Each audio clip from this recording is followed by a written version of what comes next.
Afternoon, everybody. It's really a case of where have the last 2 days gone for me, because all of a sudden I'm here to deliver some closing remarks. I've been joined by Jo Boardman and Verity Smith, who will chat through one or two things which have and maybe haven't happened, and look ahead perhaps to next year and just give you a kind of overview of what's happened over the last 2 days. If you, when I agreed to do this, I didn't realise that Scotland would be playing in a huge cricket match against Oman in the T20. And if you catch me glancing to my left, it's because I've got the cricket on in the background. Scotland, for anyone who's interested, are bowling at the moment, and Oman are 98 for 6. And I see my two colleagues glazing over as I pass that on. You're not cricket fans, obviously, are you? Okay, well, yes, I am. Yeah. I'd forgotten that they were playing today, actually. For the update.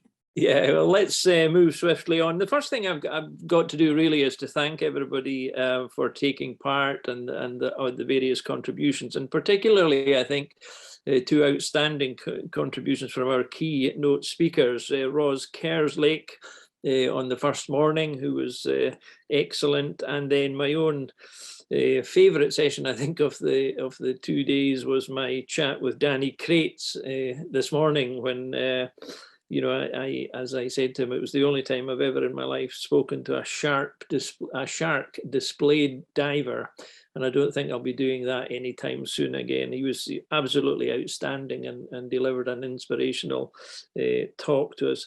A particular thanks, obviously, to our conference partner supporter, the Core Creative. And we'd also like to thank the Heritage Fund for their generous support over the 2 days, which enabled us to offer attendance at the conference free of charge to everybody. And of course, all our speakers, attendees, everybody, all of you have contributed in some way. There's been a great range of discussion, very constructive talks all through the 2 days. And thanks for me personally, in particular, to Fran Stovald, who has battled various technological challenges with aplomb and great patience and stamina over the 2 days, and also to our director, Justine Riley, for her input to organising and pulling the whole thing together. We'd appreciate, obviously, any feedback you might have on sessions or the 2 days, or what you might like to see, or any improvements that could be made. Obviously, some of that has happened as we've been going forward. That's been captured, and we'll wrap that up and see what we need to do. It. My own feeling about the 2 days is that there's been a fantastic sense of optimism and characterized by development of solutions. Everybody seems to have been managing to produce workarounds, and in the wide range of activities and developments we've been hearing about, the real prize has been that everybody has managed to keep functioning and develop their functions and activities despite everything that has gone on in the last, let's say, 18 months. And that's given us all, I think, a huge sense of optimism for going forward. So let's have a quick chat then with my two colleagues, just to see what they've taken out of it. Jo, if you were to do a kind of SWOT analysis of how the thing has gone over the last 2 days, what would you pick out? What's your highlights? Hi, everybody. I've had a really good 2 days. Obviously, I've been doing admin for some of the sessions as well, so it's been really interesting for me to be involved in the sessions. I mean, we've discussed so many different topics over the past 2 days. We've had diversity, neurodiversity, memories, evaluation, etc., etc. And I think for me, the one thing that's been like that little middle bit in the stick of rock is how sporting heritage is and has been such a fantastic advocate for underrepresented and hidden individuals and communities in sporting heritage. I think the conference has shown that you know, we can celebrate, we can, you know, have some great discussions, and all these have been highlighted over the 2 days. I think one of the key things for me, one of the strengths that's come out of this is the fact that we're all working collectively and collaboratively and collegiately, and I think we need to do it more. There's always room to improve with all of this, and I think if we can do that to celebrate these underrepresented individuals and communities within our own collections and organisations or within our establishments, and that will help you know, to raise the profile and to promote and to get more investment. We had over 45 speakers in the conference, and you know, to have all those different speakers from all those different sectors and communities all talking about the best practice that they've done, that having that knowledge, that experience, the resources that they've got, which we can all, you know, as delegates to this conference, we can all access, we can all take away, we can all use it. It's just been phenomenal. It just shows that by working together and working in partnership, we can start to address some of the issues and challenges that there are there. And I think there are still quite a few challenges. You know, I think one of the things that came out of a couple of the sessions that I was in with regards to things that we need to do, I think one of the speakers said in her session, we've been talking about this for over 20 years. We just need to do it now. So there's that element of let's stop talking about it. Let's just get on. Let's just do it. Not, you know, to quote a famous brand, but let's crack on and start to address things now. And I think for me, Sport and Heritage, by doing this conference and looking at all these different issues, has hopefully opened the doors a little more so that people can start to do this and start to embrace different things and start to implement things if they're not already implemented.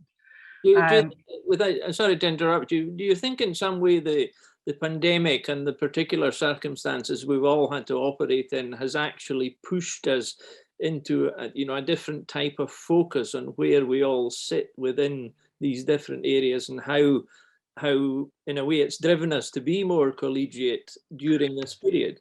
Yeah, I think it has. I think you're right, Hugh, and I think one of the things that has happened with the pandemic is we have all been isolated. We have all been apart from being able to engage with each other and have meetings. So we've had to look at other ways and means of being able to do that. So it's opened up that global audience and those opportunities to engage perhaps with people or individuals or organisations or communities that you wouldn't normally engage with, in order to be able to deliver to different audiences, to look at new projects, new programs, new opportunities. And I think that's been a positive for us. I think the fact that we've all had to embrace digital, whether we like it or not, digital and social, it has given us that opportunity to engage with those individuals and to work with different individuals and audiences. But I think there are still some key areas that need to be addressed, and that's about leadership and the powers that be and the people in government, and being able to advocate to those individuals to make sure that the areas that we've been discussing over the past 2 days are actually recognised by these people. They're actually promoted, they're actually invested in, because that's one of the areas again that people have highlighted, is the lack of investment in all the areas that we've discussed over the 2 days. And you know, the financial implications of trying to deliver different activities, services, projects and programs when you haven't got either the government engagement or understanding, and also that financial investment, makes it really, really difficult. Yeah. I'm going to shut up now and let Verity say something. I was just going to pass the baton, if you don't mind me putting it that way, to Verity. I mean, that's a fair assessment of the main takeaways, isn't it? I think the lack of advocacy, and certainly from the Scottish perspective, we're very keen that the kind of, I don't want to over politicize it, but that various government agencies' feet have to be held to the fire in terms of investment as against the cost of not doing things, that we can actually mitigate some costs in terms of social care provision using heritage as one of the tools, a key tool.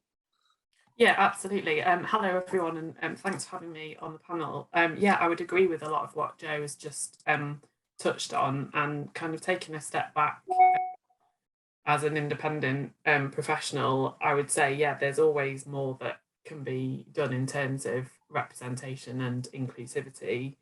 And we recognise that, yeah, we've had a diverse range of topics and speakers and participants in this 2 days.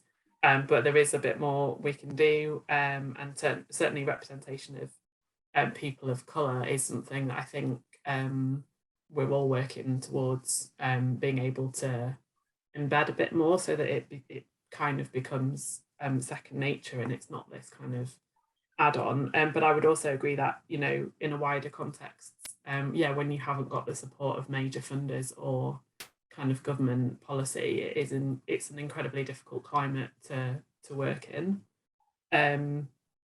But then again, as Jo said, yeah, a lot of the working digitally, it enables you to work with other partners further afield, internationally, not just restricted to the UK, which I think is something that Sport and Heritage can probably build on in the coming years as well. So can I ask you, for your highlights, do you want to pick a highlight out of the 2 days? Yeah, certainly. So actually, the 2 sessions I joined this afternoon have been highlights for me. So session about women in sporting heritage, I think, was really important. And actually, we could have gone on for twice of time that we had for the session, and that's perhaps something we can look to expand on at a future conference. But certainly, a lot of the issues that I've picked up from that really kind of demonstrates the potential and the power that heritage has. So, for example, Belinda touched on the National Football Museum, and that initially, about 10 years ago, women's items relating to women's football weren't really collected. It was a bit of an add-on. It wasn't part of the strategy, but actually changing that so that it's part of the collecting policy, it's part of the museum strategy, means that it's embedded in what they do, that's represented within the museum, and actually that in turn means that visitors see themselves represented in the museum. So I think there is a lot of work to be done around that's how a collections policy can change something. So that really kind of jumped out at me. And then I also joined this afternoon the Working with Creative Practitioners session led by Jess, who also did an excellent quiz for us last night. So I think that's a different kind of working, because I know I've worked with artists in the past, and it was really a good reminder of the sort of basics, in getting the basics right in terms of working with creative people, and actually how effective those relationships could be. And hopefully that provided some inspiration for other people that joined that session. So maybe a case there for extending, you know, picking a couple of these sessions, extending them into a sort of longer webinar or something like that. Maybe I think so, yeah. And I know that the disability session had 90 minutes this morning, rightly so. And I think perhaps a session around women in sport, as the Sport England work has demonstrated that Julie and Bridget have done, perhaps a longer webinar or session at a future event would be really good. Yeah, there were questions that weren't able to be answered, unfortunately, in the session, but hopefully people have made contacts that they can approach individually. Jo? I think I agree. I agree with what Verity was saying, but I also think that I think sometimes people perhaps have either a lack of understanding or a fear of different communities and being different, and people being different. And I think we as sporting heritage professionals need to basically try and remove that. And you know, again, one of the things that was said to me in one of the sessions this afternoon, you know, it was just ask. You know, don't be fearful of asking us. And you know, I'll go back to the fact we've had 45 speakers. If there are any questions or queries that people have got over the different subjects that they're unsure about, you know, we've got these individuals that have given their time, that are willing to talk to you, share information, give you their advice, you know. So we've already got this collegiate community within Sporting Heritage, and I think that's one of the things that everybody who's been to this conference can access and, you know, and use within their day-to-day working practice. Yeah. But I do agree with Verity. I think, you know, some of the sessions we could expand into webinars, because there's a need to do that, to have more than an hour or an hour and a half. Yeah, you can never cover everything. No, and there's been some really, you know, some really interesting but also important sessions and important areas that we need to discuss further. So that's perhaps something for Sporting Heritage in 2022. Yeah, so Fran has also reminded me that she's going to send round a conference evaluation later today, probably tomorrow, because you'll be lying down in a dark room for the next 24 hours. So if anyone has any comments they would like to pick up on that, I suppose they can include that as part of the evaluation. So yeah.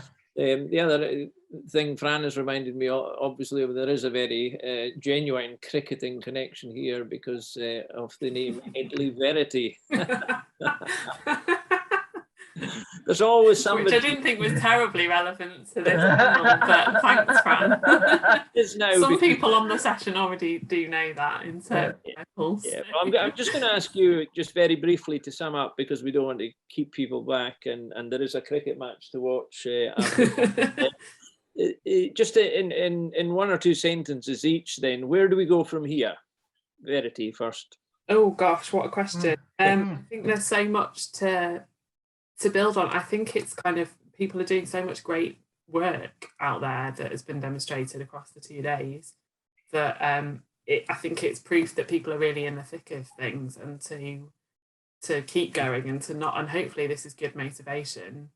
And I know it's easy to kind of get digital fatigue, but hopefully this has helped people with their various projects or thought about a different direction they can take their work. I think Jess's session on creativity, I think that provides a different perspective for some people, and thinking about how, and also covered in the Women in Sport session, Bridget was talking about how Rugby League in Rochdale has actually connected women in that town with the sport, but also about the wider community. So it's